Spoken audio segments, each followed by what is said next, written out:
هنعمل أجمد وصفات فول تاكلوا صوابعكم وراها. نبتدي الأول بالفول بالقشطة. نقول بسم الله ويلا بينا.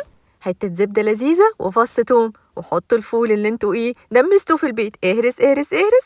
وبعدين هنيجي دلوقتي نحط له الملح والفلفل، وما تنسوش الكمون. وبعدين عندي معلقة قشطة كبيرة كده، دوب دوب دوب، يا سلام.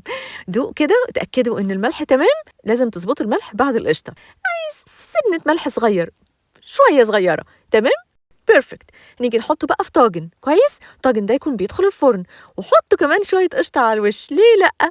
تمام. ودخلوا بقى الفرن، يا سيدي يا سيدي، ما تنسوش بقى ودن القطة، وعيشوا أحلى طعم، يا سيدي على الجمال، في منتهى الجمال. يلا نعمل الوصفة التانية، فول بالخضار أو فول بالصلصة اللي تحبوه. سهل وبسيط وغني جدا جدا. زيت زيتون، عندنا بصل مفروم، قلب قلب قلب، وفصين التوم. وبعدين هنحط بقى فلفل أخضر متقطع مكعبات. قلب قلب قلب، ما تخلوش بس يستوي جامد. عندنا طماطم برضو متقطعة مكعبات، برضو قلب قلب قلب. معلقة كبيرة من الصلصة، حلو.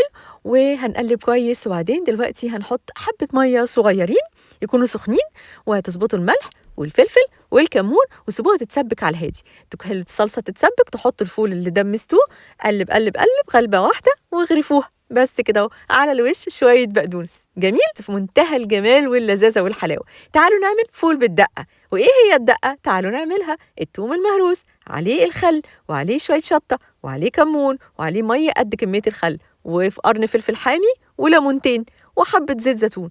وحطوا بقى كمان كزبرة خضراء. الدقة دي جميلة جمال. الفول بس لازم يكون سخن، هرسة حلوة كده. وبعدين رجوا الدقة وحطوها على الوش، يا حبيبي.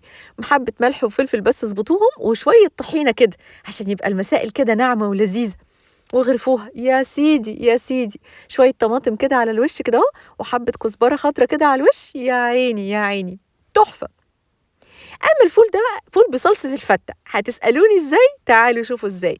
علبة زبادي حلوة كده زيك، وهتقلبيها كويس بالمضرب السلك، وحطي عليها معلقة كبيرة من الطحينة، قلب قلب قلب. وبعدين معلقة مايونيز، أيوة، وثلاث فصوص توم ولا أربعة، وافرميهم وحطيهم. وبعدين عصر ليمونتين حلوين كده أهو، وهنحط ملح، جميل. ودوقوها وتأكدوا بس إنها مظبوطة، بيرفكت، جميل.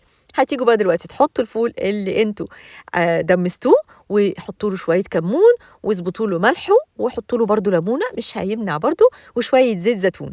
وبعدين قلب قلب قلب. وبعدين هتيجوا بقى دلوقتي وتحطوه في طبق التقديم، وهتيجوا تفردوه كده هو على الوش. هتحطوا صلصة الفتة، كأننا بالظبط بنعمل فتة الزبادي العادية بتاعت الفراخ والبتنجان. يا عيني، شوية طماطم بس بقدونس عشان تدونا ألوان حلوة، وشوية رشة سماق كده، يا عيني يا عيني. دوقوا بقى طبق فول، إنما في منتهى الجمال بجد، يليق بفطار الجمعة الجميل. مش قلتلكوا هتاكلوا صوابعكم ورا؟